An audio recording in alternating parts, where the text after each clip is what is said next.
Yeni bir hafta yeni bir video ile karşınızdayız. Bu haftaki konuğumuz Aston Martin Vantage S. Vantage.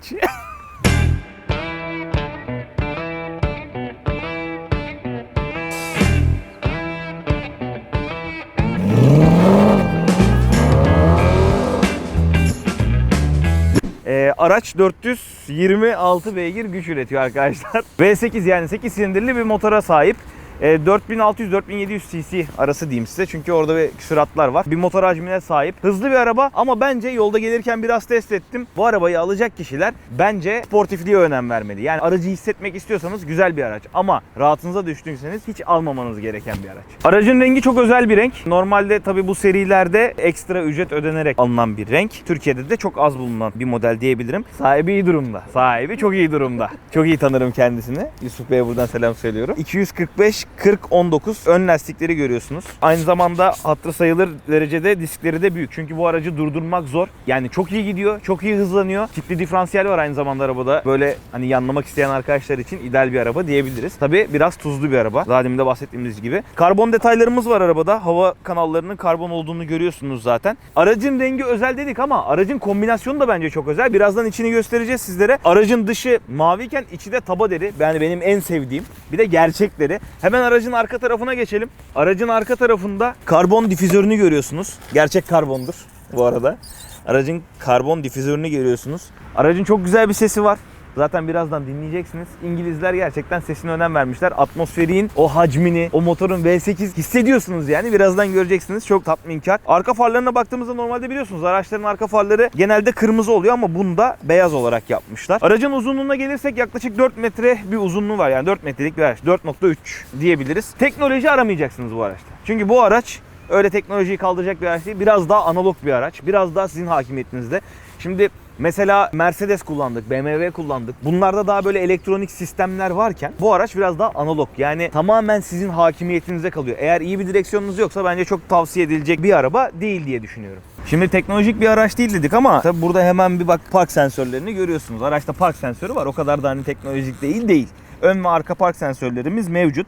Yol bilgisayarı vesaire de var ama S-Class'taki mesela o S-Coupe çekmiştik ya, o S-Coupe'deki koltuk böyle sağdan soldan sıkıştırıyor. Koltuk soğutmalar, koltuk masa, yani koltuk ısıtma var ama koltuk soğutma yok mesela. Şimdi hangisini alırsınız? Parasına göre yine bunu alırsınız çünkü bu daha ucuz. Tabii bu tarz araçları soğutmak biraz zor. Ne yapıyorlar? İşte yanlardan hava kanalları açıyorlar, üstten hava kanalları açıyorlar. Şu anda burası yanıyor ve ben çok kısa bir mesafe geldim. Yaklaşık 1 kilometrelik bir mesafe geldim. Ona rağmen araba alev alev. Yani o V8 300 mü dedik? 4600 mü dedik? Neyse. Ne düştü? Ağaç mı düştü?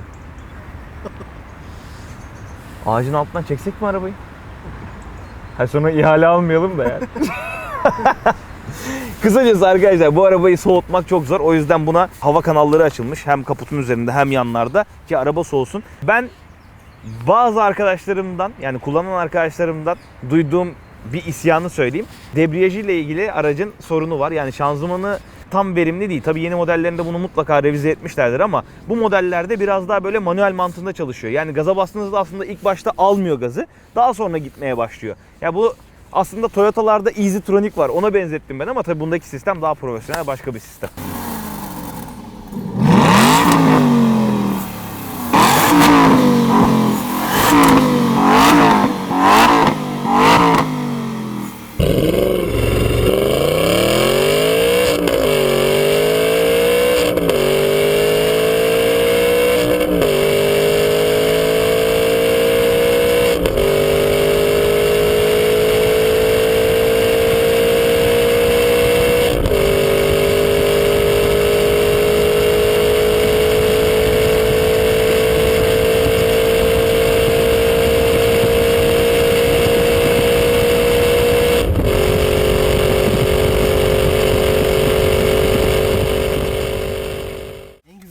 Çoban oldu bence. Bence de. Hayatımda içtiğim en güzel su. Ahmet Çakar'la şey gibi yapalım mı? Yediren adam.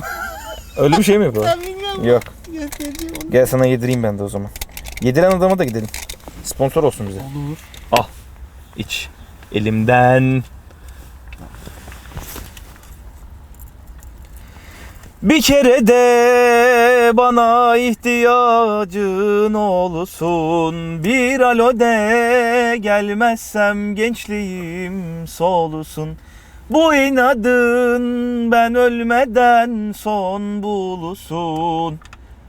Laftan anlamaz bu taş kalbim.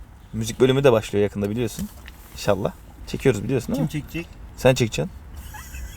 Şimdi araç gerçekten aslında yakışıklı. Ben bindiğim bütün araçlara zaten yakışıklı diyorum biliyorsunuz. Ama tabii analog bir araç. Hız için yaratılmış ve aynı zamanda farklı. Yani bu İtalyanlardan ya da Alman spor araçlarından daha farklı bir araç. Kadranları farklı. Yani birçok özelliği farklı. Arkası yokmuş lan bunun. Tabii araç 2 kişilik. Evet bak. Araç 2 kişilik. O açıdan güzel. Yani spor bir. Bu ne abi? Bununla kız arkadaşına bineceksin. Ya da bir samimi arkadaşını koyacaksın yanına. Onun dışında başka kimseyi taşımaya gerek yok. Mesela cam tavan yok. Neden yok? Araba daha hafif olsun diye.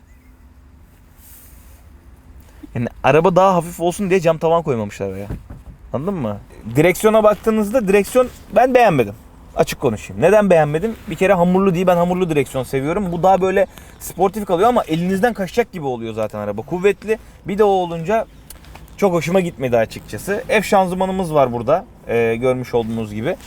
Aracın vitesi nerede diye sorarsanız çok enteresan. Abi aracın vitesi burada. Tuşlarda. Bakar mısın şuraya? Bak. Genişten al. Abi geri, boş ve drive. İşte yani D. Ne? Bu drive mı? D drive mı oluyor? Bence öyle. Bence de öyle. Bir R de ne? Rev gibi bir şey. Onun dışında hemen N ne peki? boş, normal. Normal drive, Normal. R. Bize şunu çıkartın buradan. Aracın direksiyonundan bahsettik. Şimdi kapı dikkat ederseniz hafif yukarı doğru açılıyor. Bu Aston Martin'lerin özelliği. Bu kapıları yaparken kuğulardan esinlenmişler abi. Böyle bildiğin hani kuğu hani açar ya şeylerini, kanatlarını. Onun gibi açılsın istemişler. Hafif yukarı eğimli olarak açılıyor. Yani Lambo gibi yukarı değil ama hafif eğimli olarak açılıyor. Araçta analog bir klima var. Bu araca bu paraya yakışıyor mu tartışılır. Kimileri böyle seviyor. Ben daha otomatik seviyorum artık, yani teknoloji gelişiyor neticede. Aracın bak sis farını bile buradan yakıyorlar oğlum. Bakar mısın? Sis farı ya. Park sensörü. Bu da bunu açıyorsun, yanlamaya başlıyorsun. Aracın anahtarı bu abi. Bakayım. Göster. Aracın anahtarı bu. Şu olay güzel, tamam. Evet, kaliteli duruyor. Kristal gibi koymuşlar vesaire ama yani daha iyi bir anahtar olabilirmiş. Ben çok gömdüm bu arabayı ya. Ama abi bak şimdi. Her bölüm anahtarı gömüyor zaten. Neden? Bak sana bambaşka bir şey göstereceğim. Yanlış takıyorum. Bak taktın. Çalıştıralım. Sesi de iyi değil mi? N'de olunca kaymıyor şu anda. Evet, N'de olunca kaymıyor.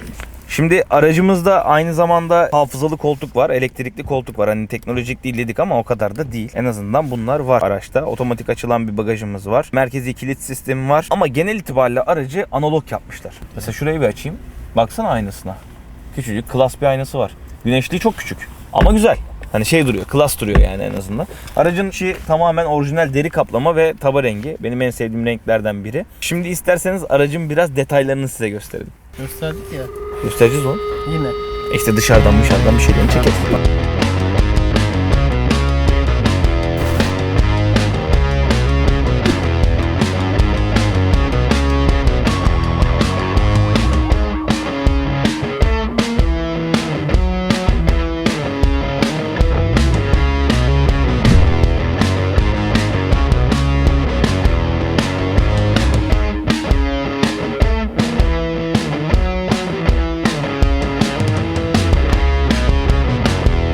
Bakayım başka ne var biliyor musun? 0-100. Bak set. Ha tamam, bunda cruise kontrol var. Bunun 0-100'üne bakmam lazım kanka.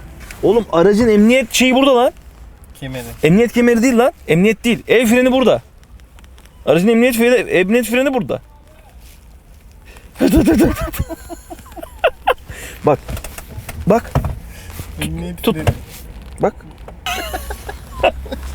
Burada sağ olsun bak orijinal bir telefon tutacağımız var. Aston Martin'in. Yaptık. Bak burada aynalarımız elektrikli. Tamam. Camlarımız Fazla kapama. tam camlarımız da elektrikli. Evet. Şu an iyi mi?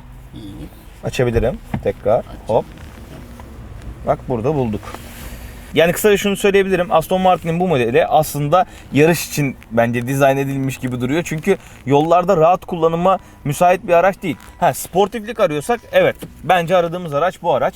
Kullanıma baktığımızda bak şu anda böyle önüme baktığımda arabanın önünü göremiyorum.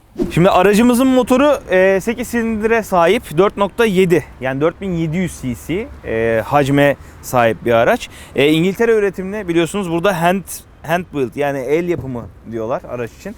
El yapımı İngiltere'de üretiliyor. Görmüş olduğunuz burada kule gergilerimiz var. Kule gergilerimiz virajlarda daha rahat etsin diye araba. En azından esneme yapmasın diye. Yani viraj alırken çok daha rahat ve profesyonel şekilde viraj alabiliyorsunuz. Aracın 0-100'üne gelirsek yani 4.7-4.9 arasında değişiyor gibi bir ibare var şimdi. Hani ben burada tam net rakam vermiyorum size. Çünkü internette de o şekilde yazıyor.